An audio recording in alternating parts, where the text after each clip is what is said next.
বাংলাদেশ দলের ফিউচার নিয়ে আলোচনা করছি।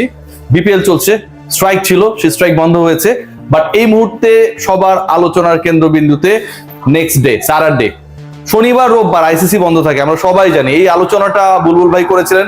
দীর্ঘ সময় আইসিসি তে কাজ করা বুলবুল ভাই গত সপ্তাহে সিলেটে এই কথা বলেছিলেন। সেই আইসিসির প্রতিনিধি দল Bangladesh government and with the BCB discuss করার জন্য স্যাটারডেতে, আজকে রাত পোহালে আগামীকাল হবে, এবং আগামীকাল মানে আজকে দিবাগত রাত ভোর 4:30 থেকে 4টা নাগাদ দুবাই থেকে ঢাকায় ল্যান্ড করার অপেক্ষায় আইসিসির প্রতিনিধিদের। বাংলাদেশকে বিশ্বকাপে যেভাবেই হোক নিতে চায় আইসিসি, বিসিসিআই, বিসিবি খেলতে চায়, but the question is that বাংলাদেশের এই আপকামিং ওয়ার্ল্ড কাপের ভেন্যুটা কোথায় হবে। আমরা যে ডিসকাশন করেছি, আপনারা যে ব্যাপারে একমত হয়েছেন এবং যে ডিগনিটির প্রশ্ন নিয়ে বাংলাদেশ আইসিসি এবং বিসিসিআই, বাংলাদেশ ক্রিকেট বোর্ডের সাথে বাংলাদেশ গভর্নমেন্ট সবার একটা টানাপোড়েন তৈরি হয়েছে, আলোচনা তৈরি হয়েছে, সেই ডিগনিটির জায়গায়, সম্মানের জায়গায় বাংলাদেশ ছাড় দেবে না। মুস্তাফিজকে অপমান করা, রুলড আউট করে দেয়া, বাদ দিয়ে দেওয়া, পোস্ট এরেস্ট করে দেয়া, এগুলো সবগুলোই পুরো বাংলাদেশকে, Mustafiz is the representative of Bangladesh cricket, he is the representative of our nation. মুস্তাফিজকে বাদ দেয়া মানে পুরো বাংলাদেশের গায়ে হাত তোলা, অনেকটা তাই। এবং সেই জায়গাটায় বাংলাদেশ সরকার বিসিবি যে স্ট্যান্সটা নিয়েছিল যে বিশ্বকাপ আমরা খেলতে চাই, কিন্তু যেই মুস্তাফিজুর রহমানের একজনের সিকিউরিটি নিয়ে টালমাটাল অবস্থা ভারতে, যে একজন মুস্তাফিজুর রহমান খেললে শিবসেনা এবং অন্যান্য যে দলগুলো রয়েছে তারা বিভিন্ন ভাবে হুমকি ধুমকি দেবে, আক্রমণ করা হবে, বিমানে হামলা চালানো হবে, বাংলাদেশ দলকে ল্যান্ড করতে দেওয়া হবে না, এইরকম ডিসকাশনস গুলো যখন হচ্ছিল তখন বাংলাদেশ সরকার জানিয়ে দিয়েছে, বাংলাদেশ ক্রিকেট বোর্ড জানিয়ে দিয়েছে যে সেখানটায় আমি আমার এতগুলো ক্রিকেটারকে, সাংবাদিকদের, সমর্থকদের কিভাবে নিরাপত্তা নিশ্চিত করবো। So we are not going to play hour next world cup in the soil of India. এরপরে আলোচনা বেড়েছে, ডাইমেনশন পেয়েছে, এবং বাংলাদেশের স্ট্যান্সটা কতটুকু শক্তিশালী সেই শক্তির জায়গাটা প্রমাণিত হয়েছে যখন আইসিসির ডেলিগেশন, আইসিসি যখন ডিসাইড করেছে যে তাদের ডেলিগেশন বাংলাদেশে পাঠাতে হবে।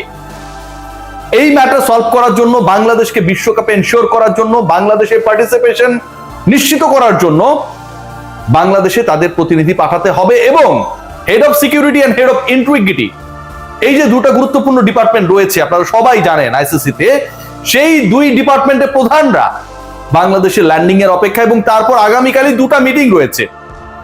কি বিষয়ে আলোচনা হবে, কাদের সাথে মিটিং হবে, সেই আলোচনাটা খুব বেশি গুরুত্বপূর্ণ।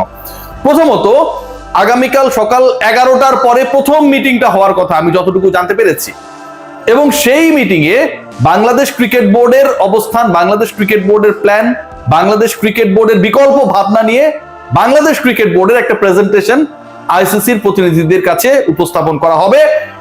এখন পর্যন্ত অ্যাজ পার আমি যে ইনফরমেশন পেয়েছি।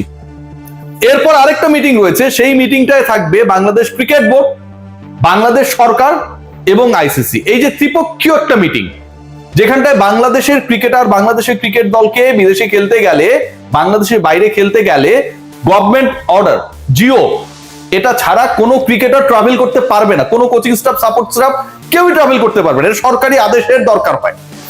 সো গভর্নমেন্টের অর্ডার ছাড়া বাংলাদেশ ক্রিকেট বোর্ড যতই ইচ্ছা পোষণ করুক না কেন, যতই ডিসাইড করুক না কেন, বাংলাদেশ দল পৃথিবীর কোথাও যেতে পারবে না। এবং এই স্টেটমেন্টটা যে বাংলাদেশ খেলবে না, এই স্টেটমেন্ট এবং এই স্ট্যান্সটা হচ্ছে বাংলাদেশ ক্রিকেট বোর্ড নেয়ার আগে এটা সরকারের স্ট্যান্স ছিল। আপনারা সবাই জানেন আসিফ নজরুল যুব ক্রীড়া উপদেষ্টা, তিনি যেদিন ঘটনা ঘটেছে সেদিন রাতেই ফেসবুকে, সোশ্যাল প্ল্যাটফর্মে জানিয়ে দিয়েছেন যেখানটায় আমরা সিকিউর না সেখানটায় আমরা দল পাঠাবো না, এবং পরবর্তীতে বাংলাদেশ ক্রিকেট বোর্ডের অবস্থাটা ক্লিয়ার হয়। এখন এই সরকারকে নমনীয় করানোর ক্ষেত্রে, কনভিন্স করানোর ক্ষেত্রে সরকার কোন কোন বিকল্প নিয়ে আইসিসির কাছে প্রস্তাবনা তুলে ধরতে চায়, সেই ব্যাপারটা জানার জন্য সরকারের সাথেও আইসিসির প্রতিনিধি দল along with the members of the Bangladesh Cricket Board, high officials যারা রয়েছেন সরকারের সাথেও একটা মিটিং হবে আগামীকাল দুপুরের পরে, যেটা আমি জানতে পেরেছি। পরশুদিন তারা চলে যাবে, এবং সেই মিটিং এ যুব ক্রীড়া উপদেষ্টা আসিফ নজরুল যেন থাকেন, সেই ব্যাপারে বাংলাদেশ ক্রিকেট বোর্ডের পক্ষ থেকে আইসিসি বাংলাদেশ ক্রিকেট বোর্ডকে রিকোয়েস্ট করেছে, বাংলাদেশ ক্রিকেট বোর্ডের পক্ষ থেকে সেরকম একটা শিডিউলিং করার পরিকল্পনা রয়েছে, যতটুকু ক্রিকেট বোর্ডের সোর্সেস গুলো আমাদেরকে এনশিওর করেছে। সো আপকামিং যে মিটিংস গুলো হচ্ছে সেগুলোর একটাই লক্ষ্য, একটাই উদ্দেশ্য, একটাই গোল, সেটা হচ্ছে বাংলাদেশকে যেভাবে হোক বিশ্বকাপে খেলানো। আগামীকাল 17 তারিখ আপনারা সবাই জানেন আইসিসির ডেলিগেশন চলে যাবে 18 তারিখে, বিশ্বকাপ শুরু হবে 7 তারিখে।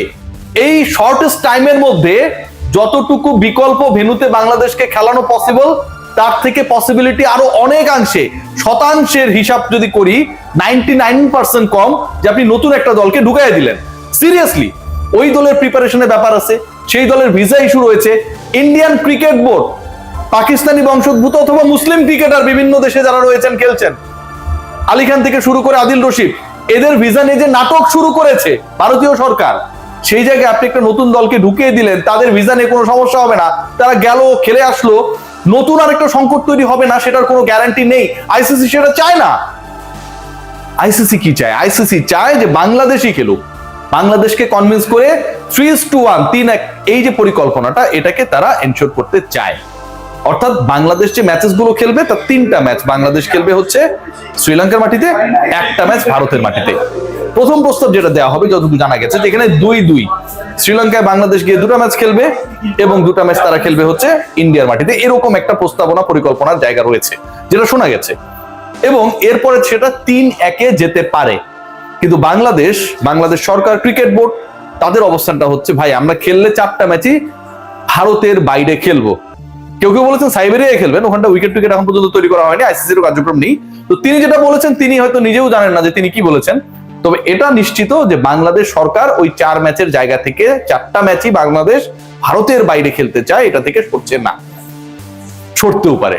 ভাই আমার গালিগালাজ করেন না, যতটুকু শোনা যাচ্ছে আইসিসি যখন চলে আসছে বাংলাদেশে, আইসিসি যেহেতু বাংলাদেশকে রিকোয়েস্ট করতে আসছে, দেখেন সর্বোচ্চ সংস্থা এসে রিকোয়েস্ট করছে, সেই সংস্থার প্রধানের দায়িত্বে কে? জয়শা। তার মানে কি জয়শা রিকোয়েস্ট করছে? জয়শা নিজে তো এখানটায় আসবেন না, অমিত শাহর ছেলে, তাই না? তিনি তার লোকজনকে পাঠাচ্ছেন রিকোয়েস্ট করার জন্য। এটা হচ্ছে এক প্রকার ইন্ডিয়া যে ফালতু কাজটা করেছিল, যে গর্তুমি করেছিল, যে উদ্ধত্ত দেখিয়েছিল, সেটাকে কিছুটা হলেও মেনে নেয়া যে আমরা আসলে কামটা ঠিক করি নাই। পৃথিবীর অন্য কোনো দল, অন্য কোনো দেশ নিয়ে যদি এই সংকট তৈরি হইতো, আইসিসি সেখানটায় যেত না, 100% যেত না, এই প্রতিনিধি পাঠাতো না, বাংলাদেশে পাঠাচ্ছে। Geopolitically Bangladesh is very important for India. Commercial অ্যাসপেক্টসও বাংলাদেশ খুবই গুরুত্বপূর্ণ। ক্রিকেটিং বাজারের ক্ষেত্রে বাংলাদেশের একটা ভ্যালু রয়েছে। বাংলাদেশ এবং পাকিস্তান 2টা দেশের সাথেই আপনি গ্যাঞ্জাম করবেন, এবং এই 2 দেশের সাথে গ্যাঞ্জাম করে আপনি এশিয়ান ক্রিকেটকে কন্ট্রোল করতে পারবেন কি পারবেন না সেই নিয়ে ঝামেলা রয়েছে। এই সংক্রান্ত ইস্যুস গুলো ক্রিয়েট হবে, একটা ভারসাম্যহীনতা তৈরি হবে।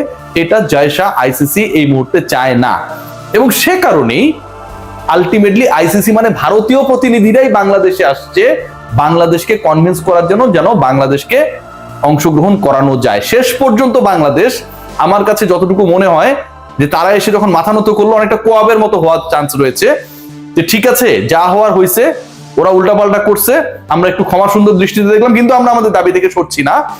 আমরা 3টা ম্যাচ খেলবো শ্রীলঙ্কায় গিয়ে, সেটা আইসিসি ওভাবে অ্যাকোমোডেট করবে, যেহেতু তাদেরকেও কিছুটা ছাড় দেওয়ার চেষ্টা বাংলাদেশ হয়তো তখন করবে, যখন যেহেতু তারা রিকোয়েস্ট করতে এসেছে। আর একটা ম্যাচ আমরা খেলবো হচ্ছে ভারতে গিয়ে, এবং সেই ম্যাচটা প্রবাবলি সেই ম্যাচটা হতে পারে বাংলাদেশ ভার্সেস ইংল্যান্ড, যে চান্সেসটা is very high. So what is going to happen, যা হতে যাচ্ছে তাতে হচ্ছে আগামীকাল 2টা মিটিং হবে, এবং 2টা মিটিং হবে 2টা পক্ষের সাথে। সকাল 11টার পর থেকেই মিটিং গুলো শুরু হবে। প্রথম মিটিং এ বাংলাদেশ ক্রিকেট বোর্ডের লোকজন থাকবে, এনএসসি লোকজন থাকতে পারে, এবং বিকেলের দিকে আসিফ নজরুলকে ইনকর্পোরেট করে আরেকটা মিটিং হওয়ার পসিবিলিটি রয়েছে। এই মিটিং গুলোর পরে পরশুদিন ডেলিগেশন চলে যাবে, এবং যতটুকু ধারণা করা হচ্ছে বাই নেক্সট মানডে বাংলাদেশের বিশ্বকাপ ভবিষ্যৎ, গন্তব্য, ভেন্যুস, টাইমিং, অপোনেন্ট সবকিছু ক্লিয়ার হয়ে যাবে। অপোনেন্ট কেন বললাম? কারণ বাংলাদেশের গ্রুপ চেঞ্জের ওই হিসাবটা যদি শেষ পর্যন্ত হয়, বাংলাদেশ যদি তাদের জায়গা থেকে না সরে, তাহলে কিন্তু বাংলাদেশের 4টা অপোনেন্টই চেঞ্জ হয়ে যেতে পারে। সবাই ভালো থাকবেন, টেক গ্রেট কেয়ার।